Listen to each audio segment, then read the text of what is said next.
There are probably more camper vans and motorhomes on the road than ever before.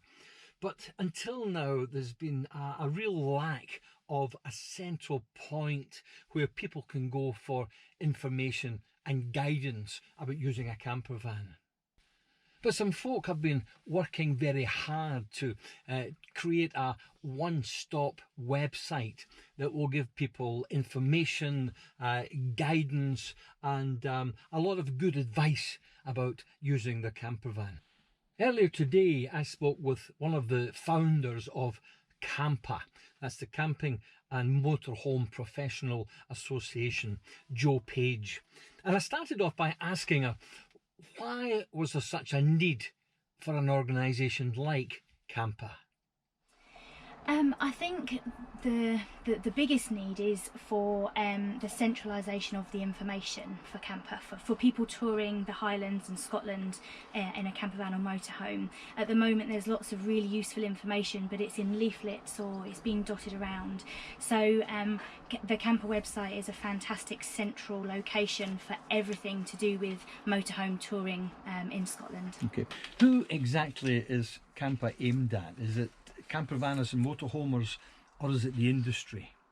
Everybody, absolutely everybody. So anyone that owns a motorhome or camper van, anyone that's hiring a motorhome or camper van, local communities and businesses that need information on how to advise on motorhome and camper van touring. Is Campa a UK-wide organisation, or is it limited to Scotland? At the moment we're just concentrating on Scotland. The rules and regulations are slightly different in England, so Scotland-wide at the moment, but there is obviously potential to take it UK-wide. Yeah. Now your website refers to something called freedom camping. Now is that the same as what we would call wild camping? No. There's quite a grey area. Obviously wild camping or official wild camping is with just a tent and your feet, but that term has been taken on to people parking out with a campsite. We're obviously fully behind people staying on campsites and using the facilities of that they provide, but freedom camping or freedom campervanning means that people can park in designated areas off the road for free of charge. Yeah. Okay. Because of our kind of progressive access legislation in Scotland, we seem to have gained this reputation for being somewhere where you can just stop where you like and camp overnight, park overnight where you like. And quite often it creates all kinds of problems. How do you counteract this perception? The most important thing is education, we believe, that people are advised properly on what they can and can't do, and that behave respectably when they are travelling in a motorhome or camper van. People are going to do it because they can, but what we're really trying to do is make sure that they know the correct way and for motorhome etiquette. Mm-hmm. I have some problems with this term wild camping, because people kind of assume that you can, it's covered in Scotland's access legislation, and it's quite legal, but of course that access legislation doesn't include people in vehicles. Mm-hmm. That's people on foot or on horseback or on a bike. Yeah. Camping. Yeah. So I'm quite intrigued that you're using the term freedom camping, because wild camping is a term that I have some difficulty with, I have to say. Yeah, freedom camping or freedom campervanning is really a term for being able to stop in designated areas off the road with a motorhome. It isn't the same as wild camping, where you're just on your feet and you have a tent. It is completely different, and there isn't any specific guidelines or rules, but we have put some very sort of important responsible guidelines on the website for doing it to properly. Yeah, quite a number of people have sort of complained to me or suggested to me that someone going along from Glasgow or Edinburgh who are used to driving in cities They go along to a rental company, and they'll hire a huge mobile home, almost truck size, and they can just simply drive off in that and take to narrow single track roads.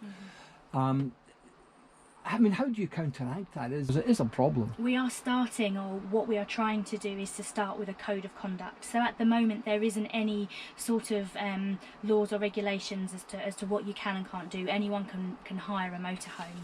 So Campa has created a code of conduct for hire companies. So any member or any company that becomes a Campa member adhere to this code of conduct, which means that before the customers take a van away, they've been given full comprehensive information about safe driving, motorhome etiquette, motorhome maintenance, and they're actually taking these vans away confident with how they drive, how they maintain, and how they use the roads properly in Scotland. My own observations would maybe indicate that there are probably, you might be able to tell me if I'm correct in saying this, probably more camper vans and motorhomes on the roads of the Scottish Highlands than ever before. Absolutely. And at this time of the year it's really busy. And yet there hasn't been much of an increase in the way of facilities or infrastructure. Are some regions of Scotland better prepared than others? I would say that it's pretty mixed. I would also say that we've attended a lot of meetings and conferences where the information is definitely taken on board that the industry has grown. I don't think that the infrastructure can catch up with how quickly the industry has grown, but there are definitely more people aware of it, and there's more things opening up, more service points, but I think it's just going to take a little bit of time. Unfortunately the money is not there for everything, but there is a lot that is being done and it is being recognised. Who should be responsible for creating the infrastructure here in Scotland? Is it the Scottish Government? Is it local councils? Is it organisations like the North Coast 500 people? Or these people who are making money from us all? Should they be building something back? So who's responsible for that infrastructure? I think it's a mixture of everybody, to be honest, and I think that the really important thing is that everybody's getting together and not sort of passing the buck between each other, for people to actually take responsibility over it. I think that everybody that's involved in tourism and creating the money pot areas and advertising all of these wonderful places to visit should really be coming together and getting involved and sorting out what we can do to go forward with the logistics of everything. Yeah, I mean, what about local communities? What would your advice be to a local community who says, oh, we've got a problem with lots of motorhomes and campervans coming and they stay the night, they don't pay anybody? I mean, what's your advice to a community like that? Massively, I would say education. Come and speak to the hire companies, come and speak to us, come and speak to Campa, and we can advise on on what motorhomes and campervanners need to actually stay in the area and spend money, because they do. They do contribute a lot to the community, but they do also need the facilities. I would definitely say to get involved with the organisation, and we can hopefully give them some really useful information from a motorhomer or campervanner point of view as well. Yeah. I mean, I've certainly been in some areas where I felt actually quite unwelcome. Yeah. And I always say, look, don't turn us away, because there's a massive potential here, and for very little cost you could really do well. Yeah, the majority of people in motorhomes and campervans are on holiday. They don't want to cook, they don't want to wash up, they definitely don't want to wash up. They want to go out, they want to eat, they want to spend money, they want to learn the culture, they want to get involved in the communities, but they want to feel welcome and they want to stay. They will go as slow as you want them to, but you need to make them welcome enough to actually hang around. Yeah, I mean, there are some communities where you can see good examples of that, and the Western Isles are pretty good. Where they have laybys with a little sign that says, if you're going to stay here, how about a little donation? Yeah. Just the other night I stayed in the car park at Fintorn, down at the beach, down at the sand dunes, And they've put up a couple of little signs saying if you want to stay overnight, you're welcome. Absolutely. But how about donating something to help the maintenance of the and that's the way forward, surely. Yeah, we are trying really hard to now discuss with businesses that are motorhome friendly.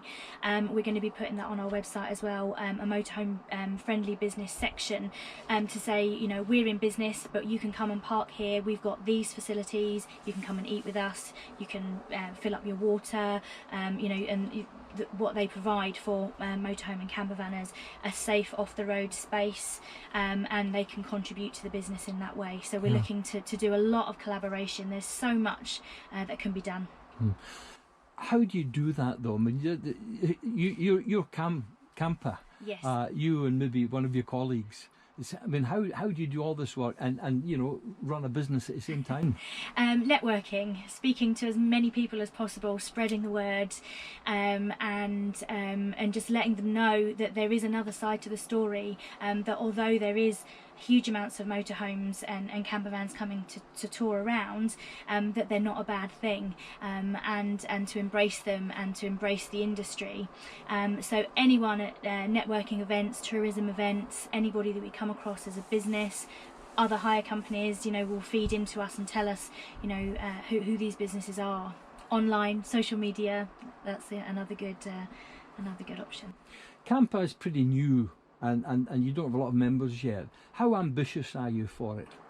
Well, we're open to anybody joining Campa, as long as they're obviously happy to follow the code of conduct, which is hugely important.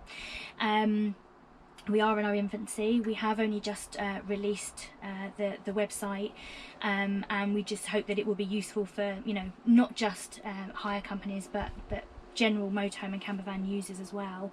But yes, very ambitious, but we are just starting. So how do you take it forward from here? Again, I think it's just awareness, spreading the word. We have got our social channels up and running, so we'll slowly start to grow those, and hopefully hire companies do talk to each other as well, so hopefully we'll be able to just gradually start to spread the word, and everyone will want to come on board to show that they do things properly and that we care about the industry and our environment. Great. So tell me where people can get information. What's the URL for the website? It's www.camper.org.uk, and we're also on Facebook and Twitter.